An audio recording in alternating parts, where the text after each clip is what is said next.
안녕하십니까, 문털란TV입니다. 서울중앙지검이 김민석에 대해서 이정배 시의원이 고발한 이 사건을 갖다가 고발이 19일 날 들어왔습니다. 2월 19일 날 들어왔는데 그 다음날 2월 20일 바로 오후에 이 사건을 형사 1부에 배당을 했습니다. 상당히 좀 신속하게 배당을 했다 볼 수 있고, 보기에 따라서는 김민석이 누굽니까? 이재명 정권의 총리면은 중심부 인물이라고 볼 수가 있는 것입니다. 김민석이 수사한다든지 김민석이 낙마한다든지 이 자체는 정권에 대해서 치명타를 가할 수 있는 그런 상황이 된다고 할 수가 있겠습니다. 이런 소위 말하는 이재명 정권 2인자라고 할 수 있는 김민석에 대해서 시의원이 고발이 들어온 지 하루 만에 중앙지검 형사 1부에 배당했다. 이런 것이 상당히 의미를 둘 수가 있겠습니다. 첫째는 검찰은 당연한 것이죠. 이게 지위 고하를 막론하고, 더군다나 오히려 이런 국무총리로 거론되는 자가 심각한 여러 가지 범죄 혐의가 드러났다고 보는 것이죠. 이렇게 신속하게 배당을 했을 때는 오히려 검찰이 봐도 김민석이 문제가 많다 이렇게 봤다고 생각이 됩니다. 그동안에 언론에 보도됐던 김민석 관련해서 보였던 여러 가지 혐의들, 거기에 대해서 김민석이 뒤늦게 내놓은 해명 같지도 않은 해명, 증빙서리라고 내놓은 종이 쪼가리, 이런 걸 보면 오히려 비현실적이고 모순적인 이런 부분들이 지금 드러나고 있습니다. 의혹이 계속 의혹을 낳고 이렇게 눈덩이처럼 커지고 있는 상황이기 때문에 지금까지 드러난 것만으로도 김민석에 대한 수사 필요성은 충분하다 이렇게 본 것으로 볼 수가 있겠습니다. 그래서 본격적인 수사 착수에 이제 들어가게 됐습니다. 지금 상당히 겁먹을 수밖에 없게 됐어요. 수의 힘으로 김민석 청문회에서 통과시킬 수 있을지 몰라도 검찰 수사는 이제 시작이 된 겁니다. 검찰 수사를 벗어날 수는 없어요. 지금 검찰이 살아 있습니다. 지금 그러다 보니까 이들이 황당하게 검찰에 대해서 씩씩거리고 부글부글 대면서 검찰을 없애겠다, 검찰 개혁을 속도를 내겠다. 이 개혁이 아니고 검찰을 없애는 게 어떻게 이 개혁입니까? 이게 지금 자기들을 수사한다고 해서 자기들 마음에 안 든다고 해가지고 검찰을 개혁이라는 포장지를 씌워서 없애려고 하는 것이죠. 이게 말이 안 되는 것입니다. 이게 검찰은 정권의 검찰이 아닙니다. 근데 이들이 완전히 지금 잘못 생각하고 있는 것이고, 야당 시절에 보였던 조폭 깡패 같은 행태를 지금 여당이 돼서도 여권이 돼서도 지금 그대로 지금 이어가고 있는 것입니다. 그래서 국민들이 볼 때는 이들의 이런 행동들은 잘못된 것으로 볼 수밖에 없고, 검찰은 당연히 하는 것이다.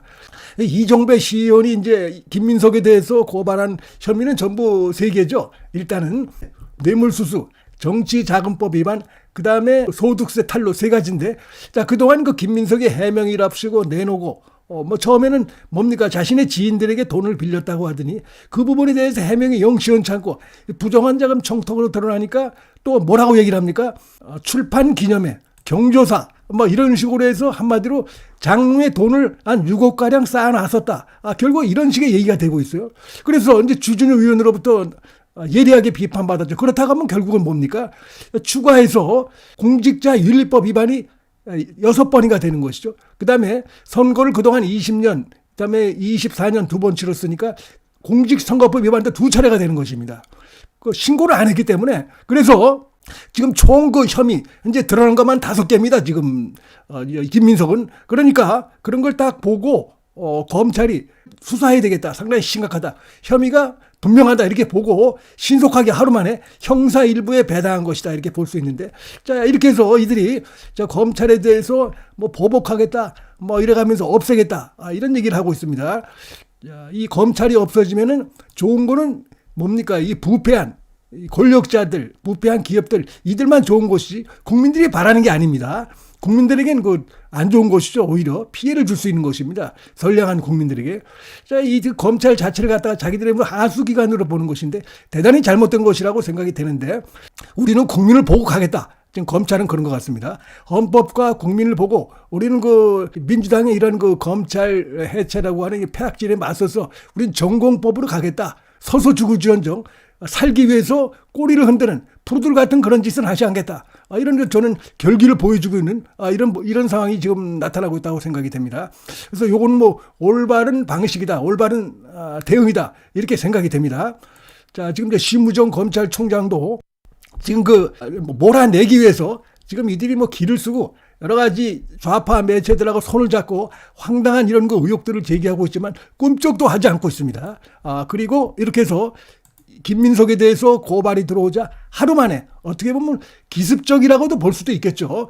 기습적이라고도 볼 수가 있고 정광석화의 이런 거 형사 일부에 배당한 이런 부분입니다. 물론 검찰에서 할 일을 했다 이렇게도 볼 수 있지만 자 지금 솔직히 얘기해서 지금 상황에서 검찰을 없애려고 하고 뭐 이런 상황에서 지금 검찰이 보이고 있는 이런 것들을 충분히 수사할 수 있는 증거가 쌓여 있는 상황이라고 하지만 김민석이 총리라는 점에서 현 정권의 초대 총리라는 점에서 여기에 대해서 곧바로 이렇게 수사에 착수했다는 이 자체는 이 검찰도 지금 이 정권에 대해서 맞서겠다, 굴하지 않겠다, 푸들 노릇하지 않겠다 이런 걸 분명히 보여주는 그런 의미라고도 볼 수가 있기 때문에 한마디로 얘기해서 검찰과 이재명 정권 간에 저는 그 전쟁이 발발했다 이렇게도 볼 수 있다고 생각이 됩니다. 양측이 대충돌을 한 이런 상황이다. 이재명 정권의 중심부 중앙에 대해서 수사의 칼을 겨눴다. 검찰이 이렇게 볼 수 있는 상황이라고 하겠습니다. 또 지금 검찰의 수사가 필요한 게 지금 민주당이 말이죠. 24일, 25일 예정되어 있는 이 김민석 이 청문회를 완전히 산으로 끌고 가고 있습니다. 지금 그 국민의힘에서 많은 양보를 했습니다. 그럼에도 불구하고 증인과 참고인 한 명도 없는 이런 그 청문회가 되게 됐어요. 이 민주당 세력들이 자기들이 야당일 때는 말도 안 되는 이런 뭐 증인 청문회를 잔뜩 불러가지고 이런 식으로 청문회를 하고 뭐 국정조사를 하고 이랬던 자들이 자기들이 이제 여권이 되다 보니까 여러 가지 불법적인 부분, 부도덕한 부분이 드러나니까 이 청문회를 하는데 무슨 뜯어 고치겠다. 뭐 이런 정말 조폭 깡패 같은 양아치 같은 짓을 하면서 심지어는 증인과 참고인이 하나도 없는 이런 지금 청문회를 하겠다는 것입니다. 자, 이게 국민들이 다 보고 있다고 생각이 되고, 그 다음에 지금 그 국민의힘의 주진우 의원의 재산을 가지고 물고 뜯고 국민 상대로 해서 음해를 하는 이런 짓거리를 하고 있습니다. 완전히 청문회 자체를 무력화시키겠다. 산으로 끌고 가려고 하는 이런 행태를 지금 보이고 있는 것은 그만큼 자기들이 뭐 당당하다고 하면 이재명이가 그거 아닙니까? 청문회에서 소명될 것이다. 이재명이가 그 얘기를 했는데 지금 청문회 자체를 무력화시키려고 하고 있어요. 그러니까 지금 해명이 안 된다는 걸 이제 이들 스스로 민주당도 판단하고 여기서 김민석이 마저 이제 낙마가 되면은 이 정권의 엄청난 타격에 불가피하다 이렇게 생각하고 그냥 수의 힘으로 밀어붙이겠다. 증인도 참고인도 우리는 한 명도 동의할 수 없다. 심지어 그 국민의힘에서 채권자 중에 그럼 강씨 한 명만 하자. 그 다음에 전처 부르는 건 취소하겠다 했음에도 불구하고 이런 식으로 해서 어떻게 보면 국회의원들만 앉아갖고 하는 사실상 그 수의 힘으로 밀어붙이겠다고 하는 이런 식의 지금 결정이 됐어요. 자, 이거 국민들이 보고 있다가 보고 이러는 것 자체가 오히려 검찰의 신속하고 공정한 수사의 필요성을 더 키워주고 있는 이런 부분이다. 국민들이 이런 걸 다 보고 있다. 이렇게 말씀을 드리겠습니다. 문틀란 TV 여기서 마치겠습니다. 시청해 주셔서 감사합니다.